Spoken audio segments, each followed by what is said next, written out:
নামাজের সময় খুব হাই উঠলে কি করা উচিত? নামাজের মধ্যে খারাপ কিছু মনে করলে করণীয় কি? স্বামীকে নিজের বশে রাখার কোনো আমল আছে কিনা? মাঝে মধ্যে ঘুমের কারণে ফজরের নামাজ মিস হয়ে যায়, তখন কি করব? আযান চলাকালীন সময় নামাজ পড়া যাবে কিনা? জামাতে নামাজ পড়ার সময় যদি ইমামের পেছনে দাঁড়ানো অবস্থায় আমার কোনো ভুল হয় তাহলে করণীয় কি? ঋণমুক্ত হওয়ার আমল কি? কোনো আমল আছে কিনা? ওযু করার সময় সাবান ব্যবহার করা জায়েজ না? উত্তরটা দিবেন প্লিজ। ফরজ নামাজে ভুল হলে কি সাজদা দিব নাকি নামাজ ভেঙে আবার নতুন করে পড়বো? নামাজ পড়ার সময় যদি দেখি কোনো শিশু পড়ে গিয়ে ব্যথা পেতে পারে তাহলে কি নামাজ ছেড়ে তাকে ধরতে পারবো? নামাজের সময় কি মহিলাদের পায়ের পাতা ঢাকা আবশ্যক? কবরের নেম প্লেট পড়লে কি কোনো ক্ষতি হয়? কেউ কেউ বলে থাকেন এতে চোখের জ্যোতি কমে যায়, কথাটি কতটুকু সত্য? প্রিয় দর্শক, আর বিলম্ব না করে চলুন আপনাদের করা জীবন ঘনিষ্ঠ জিজ্ঞাসা যেগুলো ইতিমধ্যে আমাদের কাছে চলে এসেছে সেগুলোতে আমরা প্রবেশ করি। জাইনা আফরোজ আপনি লিখেছেন, নামাজের মধ্যে খারাপ কিছু মনে করলে করণীয় কি? নামাজের মধ্যে খারাপ কিছু যদি কারো মনে পড়ে তাহলে সেক্ষেত্রে সাথে সাথে মনটাকে ফেরত নিয়ে আসবেন, এটাই মূল করণীয়, এবং ইনশাআল্লাহর মাধ্যমে আল্লাহ তাআলা মাফ করবেন। সাব্বির খান আপনি লিখেছেন, মাঝে মধ্যে ঘুমের কারণে ফজরের নামাজ মিস হয়ে যায়, তখন কি করব? ঘুমের কারণে হঠাৎ কালে ভদ্রে মিস হয়ে যেতে পারে নামাজ, তাহলে সেক্ষেত্রে যখন ঘুম ভাঙবে তখন আপনি নামাজ পড়ে নেবেন, কিন্তু নিয়মিত যদি এরকম হয় তাহলে সেটা দোষণীয়। এরপর সোনিয়া আপনি লিখেছেন, আযান চলাকালীন সময় নামাজ পড়া যাবে কিনা? জি, আযান চলাকালীন সময় নামাজ পড়লে নামাজ হবে, কোনো অসুবিধা নেই। একদিকে আযান চলছে, অপরদিকে নামাজ পড়তে পারেন, তবে হ্যাঁ, আযান চলছে এই মুহূর্তে আপনি আযানের জবাব দিবেন, আযানের জবাব দিয়ে তারপর আপনি নামাজ পড়বেন, এটা উচিত। হ্যাঁ, আপনি আগে থেকে নামাজ শুরু করেছেন, এরপর আযান চালু হয়ে গেছে, কোনো অসুবিধা নেই, এতে আপনার কোনো গুনাহ হবে না। অথবা আপনি আযান শোনার পরও যদি নামাজ পড়েন তাতেও আপনার নামাজ হয়ে যাবে, অসুবিধা নেই। হুমায়রা রহমান আপনি লিখেছেন, নামাজের সময় কি মহিলাদের পায়ের পাতা ঢাকা আবশ্যক? পায়ের তলার অংশ ঢাকতে হবে কিনা সেটির মত পার্থক্য আছে, এবং এখন নিচের অংশ ঢাকতে হবে কিনা এটার মত পার্থক্য আছে। অনেক বলেছেন পুরো ঢাকতে হবে না, অনেক বলেছেন ঢাকতে হবে। ঢাকাটাই নিরাপদ, তবে পায়ের তলাও ঢাকতে হবে, এটি আবশ্যক অবশ্যই নয়। ওবায়েদ এআইডি থেকে আপনি লিখেছেন, জামাতে নামাজ পড়ার সময় যদি ইমামের পেছনে দাঁড়ানো অবস্থায় আমার কোনো ভুল হয় তাহলে করণীয় কি? ইমামের পেছনে যদি আপনার ভুল হয়, দেখতে হবে ভুলটা কি ধরনের ভুল। যদি ফরজ তরক হয়ে থাকে তাহলে আপনার সেটি আবার আদায় করতে হবে, পুনরায় সেই নামাজ রাকাত আবার পড়তে হবে, কারণ হলো ফরজ তরক হলে সেটি রিকভার করার কোনো সুযোগ নেই। ধরুন আপনি রুকুই করলেন না, রাকাতটা চলে গেল, সিজদাই করলেন না, রাকাতটা মিস হয়ে গেল, তাহলে তো ফরজ তরক হয়ে গেল, যদি আপনার নামাজ হবে না, এটা আবার পড়তে হবে রাকাত। আর যদি ইমামের পেছনে কোনো ওয়াজিব আপনার ছুটে যায় তাহলে এই ক্ষেত্রে নরমালি সুজদা দেওয়ার কথা, কিন্তু ইমাম পেছনে থাকার কারণে আপনার সুজদা বর্তাবে না, বরং ইমামকে আপনি অনুসরণ করবেন, ফলো করবেন। আর যদি সুন্নাহ ছুটে যায় তাহলে তার সুজদার বিষয় নাই, নামাজ হয়ে যাবে। এমডি আব্দুর রহমান আপনি লিখেছেন, অনেকে বলে ওযু করার সময় সাবান ব্যবহার করা জায়েজ না? উত্তরটা দিবেন প্লিজ। না ভাই আব্দুর রহমান, এমন কোনো কথা নেই। ওযু করার সময় আপনার সাবান ব্যবহার করাতে কোনো অসুবিধা নেই, এটি নেহায়েতি মন গড়া কথাবার্তা। এসকে জুবাইর আপনি লিখেছেন, কবরের নেম প্লেট পড়লে কি কোনো ক্ষতি হয়? কেউ কেউ বলে থাকেন এতে চোখের জ্যোতি কমে যায়, কথাটি কতটুকু সত্য? ভাই জুবাইর, এটা একেবারেই অসত্য, একেবারেই অমূলক, একেবারেই আপনার ভিত্তিহীন এবং কুসংস্কারের জন্য বিশ্বাস এবং ভক্তি। কবরের নেম প্লেট পড়াতে কোনো অসুবিধা হয় না।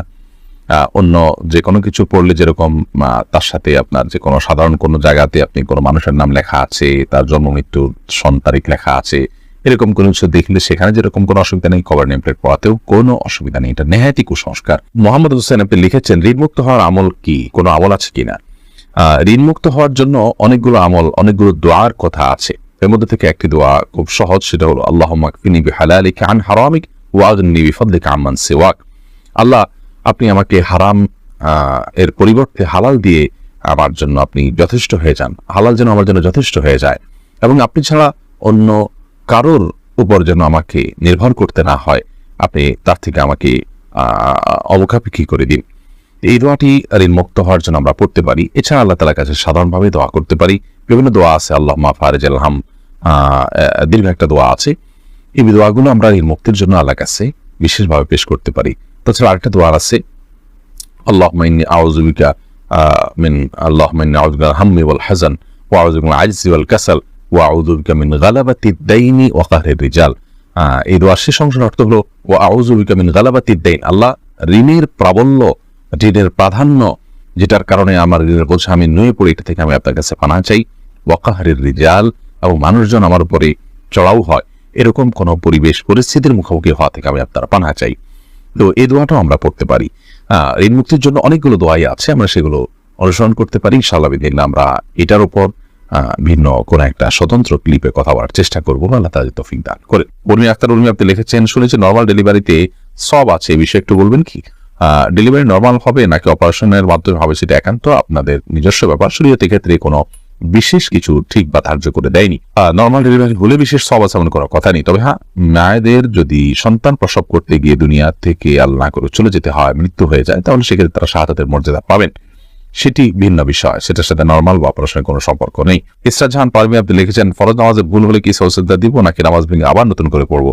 যদি ওয়াজিব তরক হয়, ওয়াজিব ছুটে যায়, তাহলে সিদ্ধা সৌ দিবেন। যদি ফরজ ছুটে যায় তাহলে ওই নামাজ আপনাকে আবার পড়তে হবে। আর যদি সুন্নাত ছুটে তাহলে তো কিছুই বিশেষ করার নেই। এই জন্য ফরজ কোনটা, ওয়াজিব কোনটা, সুন্নাত কোনটা সেটা আপনাকে জানতে হবে। এরপরে আয়েশা আমির আপনি লিখেছেন, স্বামীকে নিজের বশে রাখার কোনো আমল আছে কিনা? স্বামীকে বশে কেন রাখতে চাচ্ছেন? স্বামীকে বশে রাখলে আমার সব কথা শুনবে এমনটি আমরা চাই বা কামনা করি। পৃথিবীতে মানুষ যা চাইবে তার সব হবে, এমনটি আসলে হওয়ার জায়গা পৃথিবী নয়, এমন জায়গা তো জান্নাত।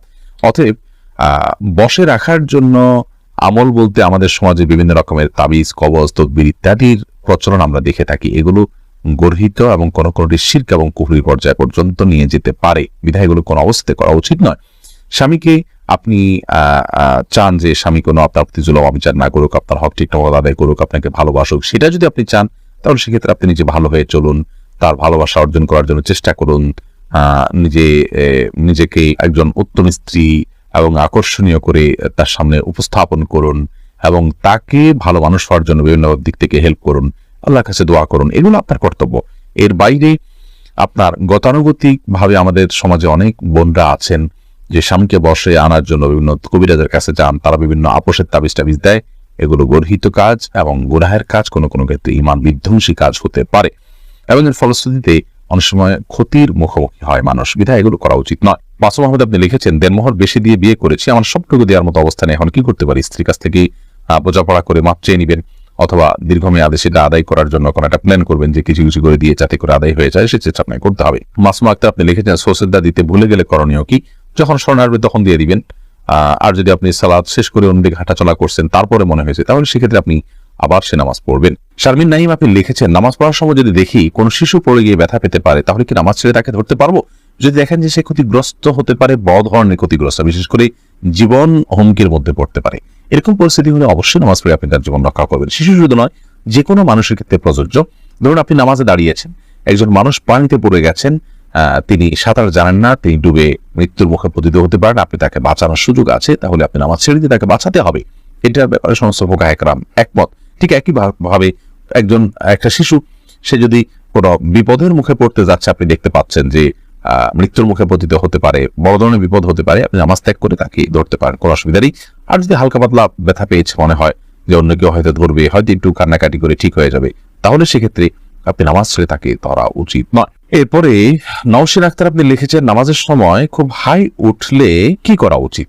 নামাজের সময় যদি অনেক বেশি হাই উঠে তাহলে আপনি যে কোনো সময় নামাজের বাইরে হাই উঠলে হাইটাকে বাধা দেওয়ার চেষ্টা করা উচিত, কারণ হাই তোলার মাধ্যমে আপনার শয়তান মানুষের ভেতরে প্রবেশ করার বিশেষভাবে সুযোগ লাভ করে থাকে এবং দুষ্টু জিনে আক্রান্ত মানুষগুলোকে দেখবেন যে খুব বেশি হাই তুলতে থাকে। আমি এরকম অনেক মানুষকে দেখেছি যারা দুষ্টু জিনের প্রভাবে প্রভাবিত, তাদের উপর দুষ্টু জিনের প্রভাব বেশি হওয়ার কারণে তারা এত বেশি হাই তোলেন যেটা স্বাভাবিক কোনো মানুষ হাই তোলে যে সেরকম কোনো বিষয় নয়। এই জন্য হাই তোলার এই সময়টাতে এই শয়তান মানুষের ভিতরে প্রবেশ করে, দুষ্টু জিন প্রবেশ করে, সেজন্য এটাকে হাত দিয়ে বাধা দেওয়া উচিত।